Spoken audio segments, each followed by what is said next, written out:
அன்பர்களே, தூய வளனாருடைய பெருவிழாவை சிறப்பாக கொண்டாடி கொண்டிருக்கிற இந்த நாளில் இன்றைய வார்த்தை வழிபாடு நமக்கு தருகின்ற செய்தி நம்பிக்கையாளரான புனித யோசேப்பு என்ற தலைப்பில் தியானிக்க உங்களை அன்போடு அழைக்கின்றேன். அன்பர்களே, சற்று சிந்தித்து பாருங்கள். இயேசு கிறிஸ்துவனுடைய பிறப்பு நிகழ்வுகளில் வானதூதர் கபிரியேல் அன்னை மரியாளுக்கு தோன்றி நேரடியாக கடவுளுடைய நற்செய்தியை, இயேசுனுடைய பிறப்பை அவருக்கு எடுத்து கூறுகின்றார். ஆண்டுடைய வார்த்தையை வானதூதர் வழியாக கேட்ட அன்னை மரியாள் ஆமேன் என்று சொல்லி தன்னை தாழ்த்தி கொண்டார். சக்கரியாவுக்கும் ஆண்டவருடைய வானதூதராகிய கபிரியேல் தோன்றி இயேசு கிறிஸ்துவனுடைய முன்னோடியாக பிறக்க இருக்கின்ற திருமுழுக்கு யோவானின் பிறப்பு குறித்து அங்கே கூறுவதையும் அங்கு நடக்கின்ற நிகழ்வுகளையும் நாம் அறிந்ததே. மூன்றாவதாக, இயேசு குழந்தை பிறந்த பின்பு இடைநிழலுக்கும் வானதூதர் தோன்றி, இதோ தாவீதின் ஊரிலே மாட்டுத் தொழுவத்திலே உங்களுக்காக மீட்பர் ஒருவர் பிறந்திருக்கிறார் என்று சொல்லி இயேசுவின் பிறப்பை வானதூதர்கள் இடையர்களுக்கு அறிவித்ததையும் நாம் அறிவோம். ஆனால் இன்று சற்று வித்தியாசமான விதத்தில் புனித வளனாருக்கு கடவுளுடைய நற்செய்தியானது கனவில் வழங்கப்படுகின்றது. உறங்குகின்ற சூசையப்பருக்கு கனவிலே வானதூதர் தோன்றி ஆண்டவருடைய செய்தியை எடுத்து கூறுகின்றார். அன்புக்குரியவர்களே, இன்றைய நற்செய்தி நாம் வாசிக்க கேட்டோம். தூய வளனார் தூக்கத்திலிருந்து எழுந்தவுடன் தன் மனைவியை ஏற்றுக்கொண்டார் என்று சொல்லி சற்று சிந்தித்து பாருங்கள். தூய வளனாருடைய நம்பிக்கை எந்த அளவுக்கு திறம் வாய்ந்ததாக இருந்தது.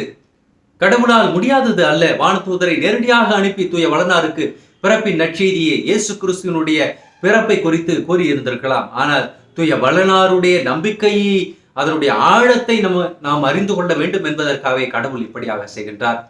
வானதூதரின் வார்த்தைகள் மும்முறை புனித வளனாருக்கு கொடுக்கப்படுகின்றது. இதோ குழந்தையை கொள்ள ஏரோது தேடுகிறான் என்று சொன்னவுடன் தூய வளனார் தன் மனைவியையும் குழந்தையும் தூக்கி கொண்டு எகிப்துக்கு சொல்லுகின்றார்.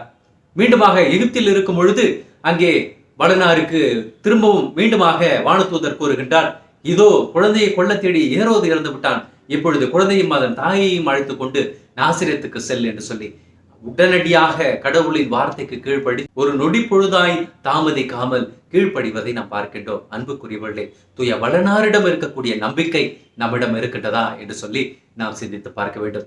இரண்டாவதாக, தூய வளனாருடைய வாழ்விலிருந்து நாம் கற்றுக்கொள்ள வேண்டிய ஒன்று, ஒருவரையும் அவர் புறம் கூறாதவராக இருக்கின்றதை நாம் அறிய முடிகின்றது. இந்த நற்செய்தியில் நாம் வாசிக்க கேட்டோம், தன் மனைவி கருவுற்றிருப்பதை அறிந்த அவர் அவரை அவமானத்திற்கு உட்படுத்த விரும்பாமல் மறைவாக அவரை விலக்கிவிட விரும்பினார் என்று சொல்லி வாசிக்க கேட்டோம். அன்புக்குரியவர்களே, நம்முடைய வாழ்க்கையை சற்று சிந்தித்து பார்ப்போம். பிறருடைய குறைகளை, குற்றங்களை நாம் படம் பிடிக்கின்றவர்களாக, உடனடியாக வெளிப்படுத்தக்கூடியவர்களாக நாம் இருக்கின்றோம்.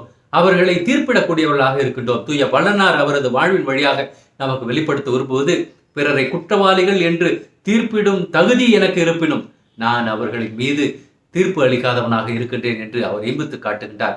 ஆண்டவர் இயேசு கிறிஸ்துவினுடைய வாழ்வில் இதை பார்த்தோம். பாவியாகிய பெண்ணை அவர்கள் பிடித்து வந்து, ஆண்டவரே, மோயிசனுடைய சட்டப்படி விபச்சாரத்தில் கைப்பிடிப்பட்டவர்களை கல்லால் எறிந்து கொள்ள வேண்டுமே என்று சொல்லி கேட்கும் பொழுது ஆண்டவர் அவர்களை பார்த்து, உங்களில் பாவம் செய்யாதவர்கள் முதலில் கல்லெறியட்டும் என்று கூறுவதை நாம் பார்க்கின்றோம். ஆக புனித வளனார் பிறரை தீர்ப்பிடாதவராக, பிறரை குற்றவாளிகள் என்று கூண்டில் ஏற்றாதவராக, நீதிமானாக இருந்தார். நாமும் அவரை போல நீதிமான்களாக இருக்க அழைக்கப்பட்டிருக்கிறோம். மூன்றாவதாக, புனித வளனாருடைய வாழ்வில் இருந்த தாட்சியை நாம் கற்றுக்கொள்ள வேண்டும். தூய வளனார் கடவுளுடைய மகனுக்கு பாதுகாவலராக இருந்தும், இறைவனுடைய வல்லமையை தன்னிடம் கொண்டிருந்தும் கூட அவர் ஒரு பொழுதும் தன்னுடைய அதிகாரத்தை தவறான விதத்தில் பயன்படுத்தாதவராக தாட்சியோடு இருந்தார்.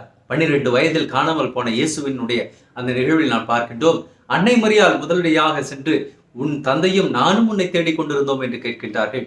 அப்பொழுது புனித வளனார் அமைதியில் இருப்பதை நாம் பார்க்கின்றோம். அன்புக்குரியவர்களே, பல வேளைகளில் நம்மிடம் இருக்கக்கூடிய அதிகாரத்தை, வல்லமையை நாம் உடனடியாக பயன்படுத்தி விட வேண்டும், மற்றவர்களை இழிவுபடுத்தி விட வேண்டும், மற்றவர்களை காயப்படுத்தி விட வேண்டும் என்று நாம் நினைத்துக் கொள்கிறோம். ஆனால் இன்றைக்கு புனித வளனாருடைய வாழ்வு நமக்கு தரக்கூடிய செய்தி, தாழ்ச்சி நிறை உள்ளத்தோடு மற்றவருக்கு பணிவிடை செய்ய, அமைதியில் இருக்க நாம் அனைவரும் அழைக்கப்பட்டிருக்கிறோம். அன்புக்குரியவர்களே, தூய வளனாருடைய வாழ்வு நமக்கு தரக்கூடிய ஒரு உன்னதமான செய்தி, கடவுளின் மீது நம்பிக்கை கொண்டு தன்னையே தாழ்த்தி கடவுளுடைய திருவுள்ளத்திற்கு ஆமேன் என்று சொல்ல வேண்டும். அன்னை மரியாள் கூறிய ஆமேன் என்ற வார்த்தை அவரை கடவுளின் தாயாக, தன்னுடைய கருவிலே அவரை சுமக்க தகுதி உள்ளவராக மாற்றியது. புனித வளனாருடைய மௌனம் அவர் கூறிய ஆமேன் ஆக இருக்கின்றது. தூய வளனார் ஆமேன் என்று வாயுரைக்க சத்தம் போட்டு சொல்லாவிட்டாலும் கூட தன் அமைதியால், தன் செயலால் அவர் அன்னை மரியாளை ஏற்றுக்கொண்டதன் வழியாக அவர் கடவுளுடைய திட்டத்தை ஏற்றுக்கொண்டார் என்பது புலப்படுகின்றது. அன்புக்குரியவர்களே, நாமும் தூய வளனாரை போல ஆமேன் என்று வார்த்தைகளால் அல்ல செயல்களால் தூய வளனாரை பின்பற்ற நாம் அனைவரும் அழைக்கப்பட்டிருக்கிறோம். நம்முடைய வாழ்க்கையில் வரக்கூடிய இன்னல்களில் துயரங்களில் நாம் துவண்டு விடாமல் தூய வளனாரை போல கடின உழைப்போடு இருக்கும் பொழுது கடவுள் பார்த்துக் கொள்வார் என்று பொறுமையோடு இருக்கும் பொழுது நாம் நிச்சயம் ஆண்டவருக்கு உகந்தவர்களாக இருக்க முடியும். தூய வளனார் கடவுளுடைய மகனை கரங்களில் ஏந்தக்கூடிய பாக்கியப்பட்டவராக இருந்தார்.